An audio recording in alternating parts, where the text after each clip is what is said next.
सणासाठी तयार व्हायचं म्हटलं की खरं टेन्शन आउटफिटचं किंवा ज्वेलरीचं नसतं, तर त्याच मेकअप टिकतो की नाही त्याचं असतं. चला तर मग आज एक सिंपल पण long lasting festive look create करू, जो एरवीच्या मेकअप सारखा किचनमध्ये पुऱ्या तळताना वाहून जाणार नाही. सगळ्यात आधी मॉइश्चरायझर आणि स्पेशल लुकसाठी लेन्सेस लावून घेतले. त्यानंतर प्रायमर लावले, जे लॉंग लास्टिंग मेकअपसाठी मस्ट आहे. नंतर फक्त हाय पॉइंट्स वरती स्ट्रोक क्रीम, तसं लाईफ मध्ये अंधार असला तरी चालेल, पण तोंडावर चमक असली पाहिजे. त्यानंतर ओठांच्या भोवतीचं पिगमेंटेशन आणि डार्क सर्कल्स हाईड करायला स्किन टोन पेक्षा डार्क ब्राऊन कन्सिलर पण अप्लाय करून घेतलंय. कारण डायरेक्टली फाउंडेशन लावलं तर डार्क एरियाज वरती ते ग्रे दिसते. Moving on to foundation.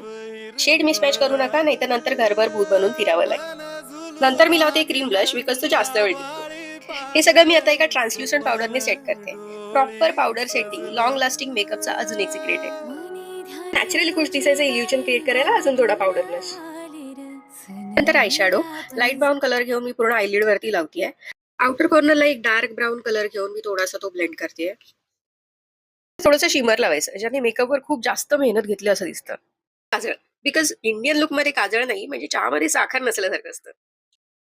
Simple eyeliner, पण नीट असेल तर लुक ऑलरेडी पुट टुगेदर दिसतो. आयब्रोज सॉफ्टली थोडं थोडं फिल करा. नेक्स्ट हाय पॉइंट्स वरती हायलायटर लावून घ्या. ही स्टेप मिस केली तर फोटोमध्ये एफर्ट्स दिसणार नाही. सिंपल. लिपस्टिक साठी transfer proof liquid lipstick select करा, जी जास्त वेळ टिकते. मेकअपला लॉंग लास्टिंग बनवतो मेकअप फिक्सर. हा स्प्रे म्हणजे तुमच्या मेकअपचा इन्शुरन्स समजा. विदाउट दिस तुमचा मेकअप वाहून जाईल.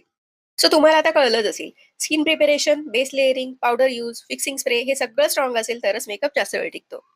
हा तर झाला फेस्टिव्ह लुक, पण तुमच्या वेडिंग डे साठी लॉंग लास्टिंग आणि प्रॉपरली प्लॅन कस्टमाइज लुक हवा असेल तर आजच बायोमधल्या व्हॉट्सअप लिंक वरती एन्क्वायरी करा.